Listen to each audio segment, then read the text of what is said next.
You didn't even say Braun. I didn't say Braun. You didn't Oh say yeah, Braun. bronze in the top. I was trying to make sure not to forget Kareem. Yeah. So because I think people kind of do that all the time. So I was trying not to forget him. But yeah, Braun is obviously like top two, three. Does KD rank ahead of Curry? That's where we get into the like that's where we get into the conversation where it's like, oh, are we doing too much, or are we, like, you know what I'm saying? Like I think that those guys are in the same stratosphere. Let me put you on game.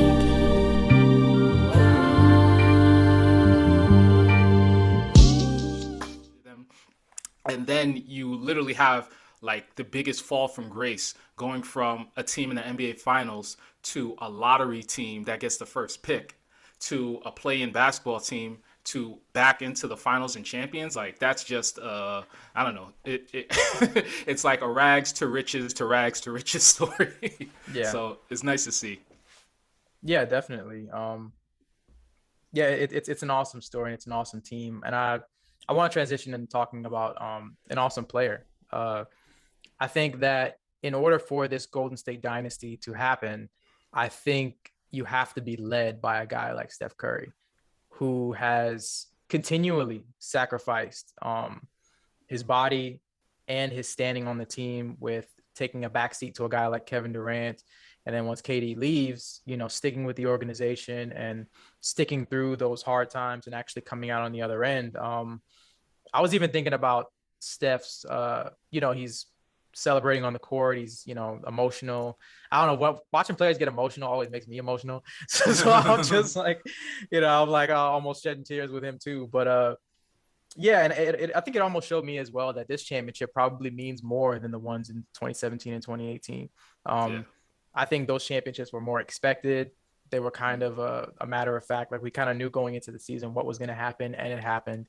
The finals themselves kind of seemed like they were just running over whoever Cleveland, whoever they happened to meet, and along the way as well. But this championship, the fight that it took, and watching him kind of do away with a lot of the demons that were attached to him over the course of his finals career, whether saying that he wasn't going to perform at the level that he needed to because he's had some missteps in terms of it as an individual, um, that he wasn't good enough to win a finals MVP in this position.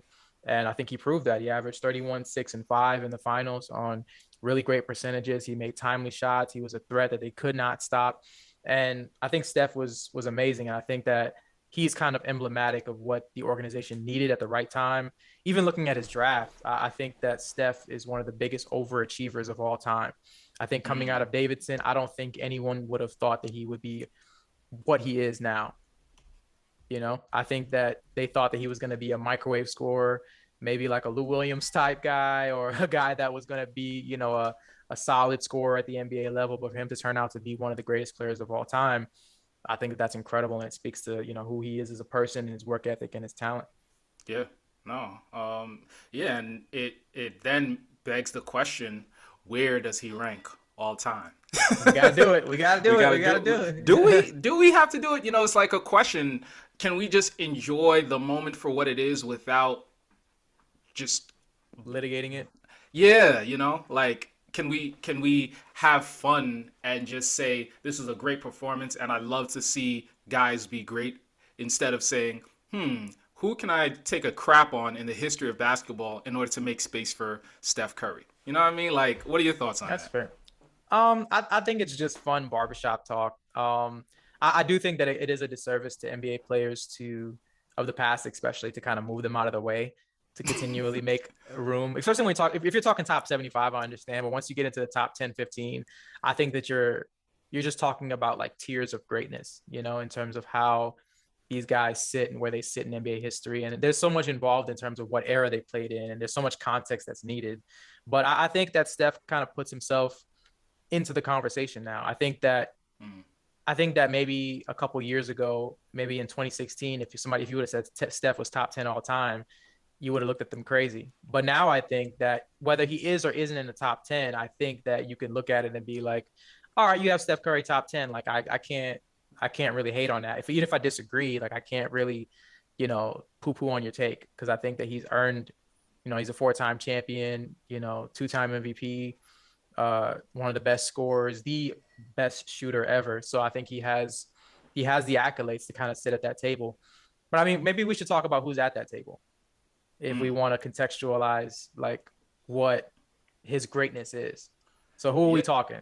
We're talking Mike, Mm-hmm.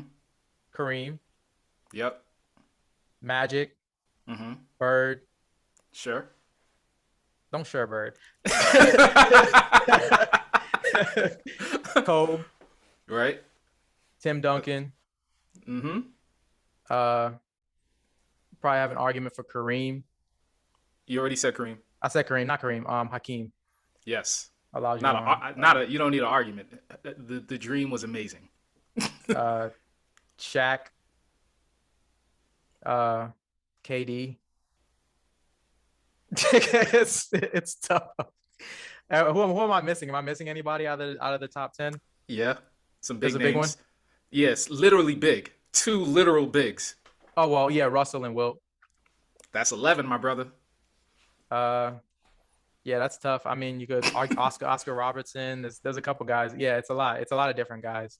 Um, yeah, there's even guys pushing in there like a. You didn't even say Braun. I didn't say Bron. You didn't Oh say yeah, Braun. bronze in the top. I was trying to make sure not to forget Kareem. Yeah. So because I think people kind of do that all the time. So I was trying not to forget him. But yeah, Bron is obviously like top 2, 3. Does KD rank ahead of Curry? That's where we get into the like that's where we get into the conversation where it's like, oh, are we doing too much, or are we, like, you know what I'm saying? Like I think that those guys are in the same stratosphere. Mm. I don't think that they're necessarily in the Bron, Jordan, Kareem stratosphere, Okay. but they're in that conversation. I think there's going to be a lot of conversations as well as if is Steph the best point guard of all time? Because I think people are going to try to put him over Magic now as well. So I Mm. think that's going to be a conversation. But Yeah. I mean, like you said, I think it kind of does devolve into this place where it's like all of these guys are great. There's tiers to greatness. I think that there's a tier one, and then there's probably everybody else. Yeah. But I think that yeah, it's an interesting conversation. But I will say that I think that Steph is somewhere. He's somewhere in that mix. He's somewhere in that mix as an all-time great. I'm sure there's somebody I forgot. I almost Yeah. forgot LeBron, but I mean, there's somebody in there that I forgot. But yeah, guys that kind of stick out to me, especially like Tim Duncan and Kobe and Bron and Shaq and all of those guys. Those guys are definitely up there. But Yeah. yeah, I mean, it's go tough. ahead. Yeah, so It's tough, and I feel like it's a never-ending argument because it's gonna change. Because all it takes is Kawhi Leonard to have another good playoff run, and then everybody's gonna be saying he's the best two-way player since Jordan again. And you remember that conversation from a couple years ago. It seems ridiculous now, but at the end of the day, it's all about who's available. Nobody was talking about Steph being this like top 10, top 15 player last year, and that's because they yeah, didn't even make it out of the play-in.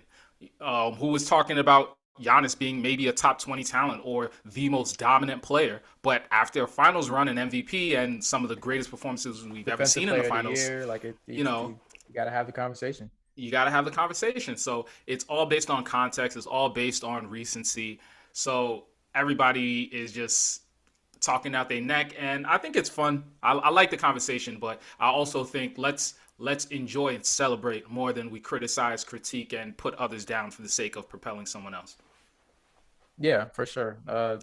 I think if you want to take anything away from that conversation, it's just that Steph is one of those guys. Wherever you want to put him, however you want to rank him, however you want to split it up, whether that's top 10, top 15, or if you're from the Bay and you want to talk top five, wherever you want. I think that he's vaulted himself into that conversation. He's proved a lot, and I think he's deserving of his flowers, especially Yeah, after what he did this year. So shout out to Steph, shout out to the Warriors for a huge win, and we're looking forward to the parades and Draymond's podcasts. he's gonna have some legendary podcasts over the course of the summer. So I'm definitely tuned in, and I've enjoyed this NBA season, and I can't really hate on Golden State coming out on top. They deserve it. yeah, 100%. Thanks for checking out this segment of the Put You On Game podcast, where we discuss everything from hoops to hi-hats.